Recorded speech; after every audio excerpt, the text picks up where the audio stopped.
A paz do Senhor Jesus Cristo a todos e amados ouvintes, esse mesmo que vos sauda é seu irmão em Cristo, Diácono Carlos Júnior, da Igreja Pentecostal do Filho de Deus na cidade de Almenara, Minas Gerais. Eu quero contar um pouco do meu testemunho, né? Eu quero começar quando eu ainda era criança. Eu me lembro, eu com uma faixa de 4, 5 anos de idade, eu via o meu pai, né, limpando arma de fogo, colocando no sol balas. E eu via que a vida do meu pai e minha mãe, que moravam junto, não era uma vida fácil, né? De brigas, de confusões, de bebidas, enfim. E eu me lembro que com 5 anos de idade chegou a notícia que meu pai ele tinha sido preso, né? E ali, né, eu e minha mãe mudamos de casa. Fui criado pela minha mãe, e muitas das vezes via minha mãe bebendo demais, caindo no meio da rua. Uma vez eu me lembro que eu fui parar no hospital com ela e eu vi ela sentada numa cadeira de roda. Eu perguntei para o médico: doutor, ela vai ficar sem andar? Ela não vai andar mais? Chorando. E o médico falou: não, calma, ela vai andar. Não se preocupa não. E a vida não foi fácil, né? Minha mãe trabalhando em casa de família, ganhando muito pouco para me sustentar, colocar o alimento dentro de casa e morando na casa da minha avó também, né? Enfim, eu fui crescendo no estado do Rio de Janeiro, que eu sou carioca, e hoje resido no estado de Minas Gerais. Fui crescendo naquele estado violento, né? A qual muitos sabem como é que é o estado do Rio de Janeiro. E ali uma certa idade, na minha juventude, comecei a me envolver com mais companhias, comecei a ir pro baile funk, nas favelas do Rio, nos morros do Rio de Janeiro.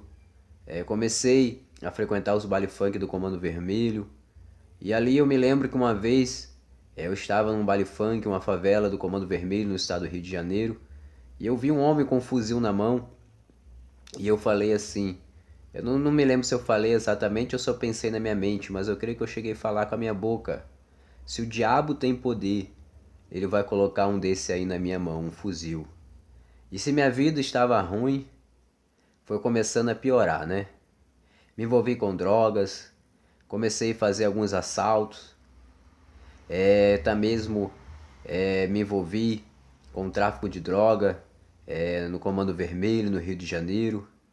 Fui preso pela primeira vez, sendo que eu só fiquei um dia, né? E na segunda vez que eu fui preso, eu fiquei quase 2 anos, né? E Jesus, ele começou já fazendo a obra na minha vida já dentro da cadeia, né? Eu me lembro que Jesus, ele me livrou de 4 rebelião no presídio em Bangu, né? No complexo de Bangu.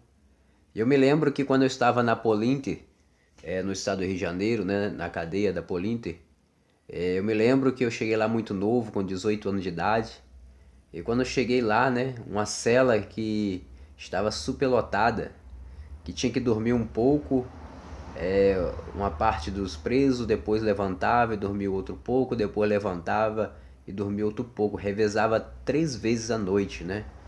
Nós tínhamos que ficar em pé, sem espaço para dormir, e era um sofrimento só, né? Eu fiquei mais ou menos 5 meses ali sem ver o sol, sem ver a chuva, sem ver a noite, a lua, as estrelas, até que eu peguei uma doença terrível ali na cadeia, na Polinta, no Rio de Janeiro. Saíam umas bolhas no meu corpo, da cintura para baixo, e essas bolhas estouravam e criavam um machucado muito grande. E esse machucado saía sangue, coçava e doía, que eu já não podia nem mais sentar, já não podia nem mais deitar de qualquer posição, porque doía muito, né? E até os meus colegas de cela lá não queriam nem ficar perto de mim com medo de pegar. Eu me lembro que então, eu ruim dessa enfermidade, eu fui consultar no hospital presidiário em Frei Caneca, né? Ali no estado do Rio de Janeiro. E eu fiquei internado ali. E quando eu cheguei ali, eles me colocaram num cubículo separado, uma sala separada, porque eles não sabiam o que era a minha doença, achavam que era contaminosa, né? E poderia contaminar os outros presos também. Então eu fiquei ali naquele cubículo ali separado, né? Sozinho. Até que de repente veio um homem pro outro cubículo do lado que eu estava, né? E esse homem estava baleado na troca de tiro, foi preso, com o braço enfaixado, com uma sonda, né? Ali também. Enfim, ele começou a conversar comigo, eu não via ele, nem ele me via. Nós só via como saía para o banho de sol, né? E nós conversava sem ver, um do lado da parede e outro do lado da parede. E ele contou para mim uma certa vez que ele era desviado da Assembleia de Deus. E ali uma noite ele falou de Jesus, né? Falou se eu queria fazer uma vigília com ele, aquela noite, aquela madrugada. E eu não sabia nem o que era vigília, né? Mas aí ele me falou mais ou menos, era orar de noite, ficar acordado. Então eu falei, já que eu tô aqui esse tempo todo, não faço nada, tem muito tempo, e eu resolvi fazer essa vigília ali, daquele presídio, né, no hospital penitenciário, aquela noite. E ali então, eu me lembro que eu tinha ganhado aquelas bibrezinha pequena, né, um Novo Testamento. Comecei a lembrar de alguns corinhos que quando eu era novo, criança, jovem, eu já tinha ido na igreja, né? E eu comecei a lembrar de uns corinhos, comecei a cantar, pegar aquela bibrazinha, ler um pouquinho. E eu me lembro que uma certa hora da noite, eu não me lembro a hora, tinha uma cama de ferro, um colchão. Eu me lembro que eu dobrei o meu joelho ali, coloquei a minha testa ali naquele colchão. Eu estava com muito sofrimento, doente, enfermo, abandonado por muitos ali dentro. E eu me lembro que quando eu coloquei o joelho ali naquele colchão, e ali a minha testa no colchão e me prostrei diante de Deus, o céu se abriu sobre mim ali naquela madrugada. E eu nunca senti algo como eu senti naquele momento. Eu senti que o Espírito Santo entrou na minha vida, Jesus tocou na minha vida, tocou no meu coração. E o meu coração que era ruim, que eu só pensava em fazer maldade, sair de lá, traficar, matar, roubar. Porque a minha vida era dominada por Satanás. E a Bíblia diz que o diabo veio para matar, roubar e destruir. Então, aquele momento, Jesus me tocou, o Espírito Santo me tocou. E eu lembro que eu não conseguia falar nada. Quando me prostrei de joelho ali, eu senti o toque do Espírito Santo, o toque de Jesus. E só saía lágrima dos meus olhos. Saía tanta lágrima, mas tanta lágrima que eu não conseguia parar de chorar. Mas eu senti algo maravilhoso, algo tremendo, algo gostoso, algo do céu naquele momento. E ali eu só conseguia chorar, chorar, chorar, chorar, e não conseguia parar de chorar, e não conseguia falar nada. E eu me lembro que depois de muito chorar, saiu essas palavras na minha boca: Deus, se o Senhor me tirar daqui, antes de eu voltar para Polinto, eu não quero voltar para aquele lugar. É sofrimento aquele lugar. Irmãos, porque na Polinto era um sofrimento terrível. Só quem já passou lá para saber, né?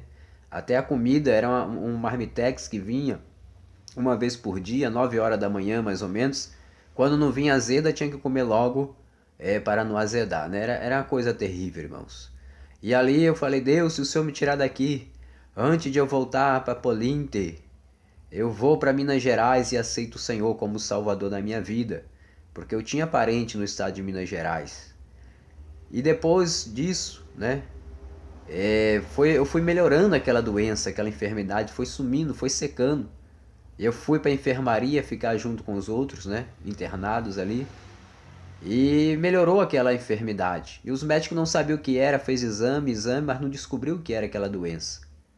Mas quando eu melhorei ali, eu voltei para Polinto de novo. E depois da Polinto eu fui para Bangu, comprar esse penitenciário de Bangu fui para Niterói, né? E então eu esqueci o que eu tinha falado com Deus, porque para mim o meu propósito era Deus me tirar naquele momento. Mas sabemos que o tempo de Deus não é o nosso tempo. Deus faz tudo na hora certa e no momento certo. E eu depois de Niterói eu saí, ganhei liberdade. E ali eu voltei, né? Praticar coisas erradas, né? E ali então até que chegou um momento que o Rio de Janeiro parecia que estava pequeno para mim, né? Estava muito angustiado, muito sofrido.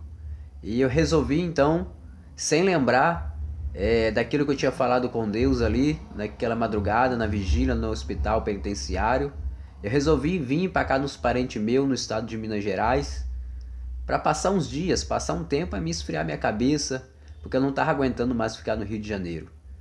E ali eu vim para o estado de Minas Gerais, mas depois que eu cheguei no estado de Minas Gerais eu não conseguia mais voltar para o Rio de Janeiro. Eu fiquei mais ou menos um ano em Minas Gerais sem conseguir voltar para o Rio, sem conseguir trabalho, sem conseguir nada. E enfim, até que Deus ele teve misericórdia de mim, né?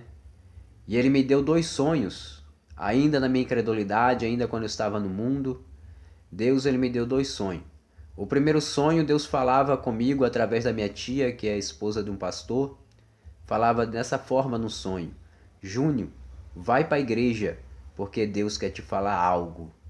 E quando eu acordei desse sonho, foi no sábado para domingo, eu fiquei angustiado, né? Aquilo ficou batendo no meu coração que eu tinha que ir para a igreja. Ainda que eu não ia na igreja, que eu não era crente, mas eu sempre tive fé em Deus, né? E eu resolvi ir no domingo na igreja.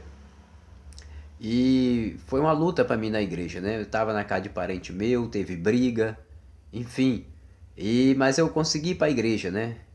E ali no meio do caminho o diabo ainda colocou uma jovem, uma morena bonita, no meio do caminho na rua para tentar me parar, né?